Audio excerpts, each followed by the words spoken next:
All right, hello from the pits. We are here at the Strange Spring Fling presented by Robco Residential, and I am standing here with the JEGS 40K main event winner from the other night, Mr. Jeff Serra. Tell me a story. We got lucky and won the JEGS 40K the other day. Luck, skill, I'm thinking it's more skill. Looking at the numbers, 16 was your worst light in 14 runs. What do you think of that stat? That's pretty much what you have to have.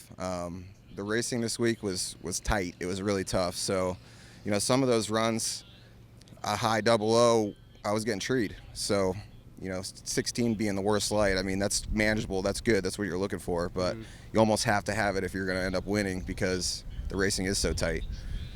One of the things that stands out to us about you is the fact that seemingly every week you're kind of in a different car and you're still dominating. So how do you handle switching back and forth between teams, between setups, your own program so seamlessly? I think it's because that the teams that I drive for have good equipment. You know, it helps. That definitely helps. So it's not like I'm getting in random cars that don't work well.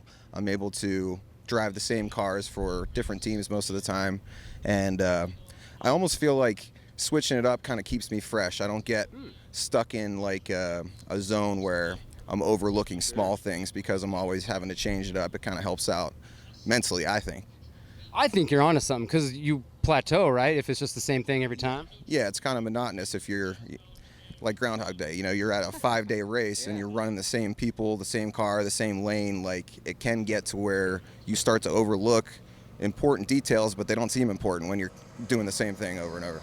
That's very astute.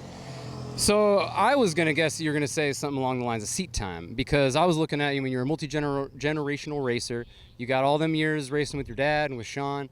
So looking back on some of the memories and some of the lessons you learned with your family, how much of all those play into the racer you are today? I would say 100%.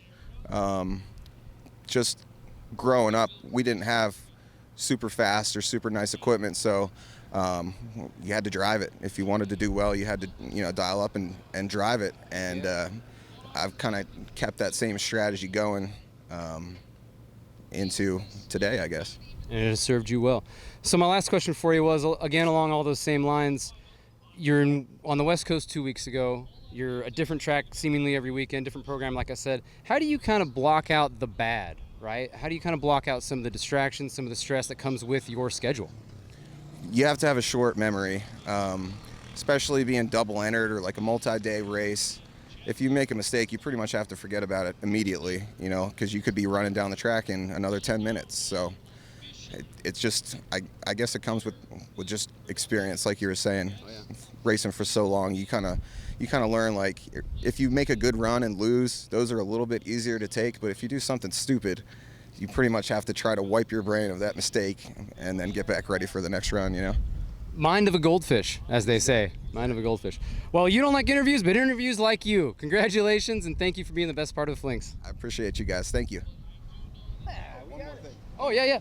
I'd like to dedicate this win to Don Fenton. Rest in peace, Don.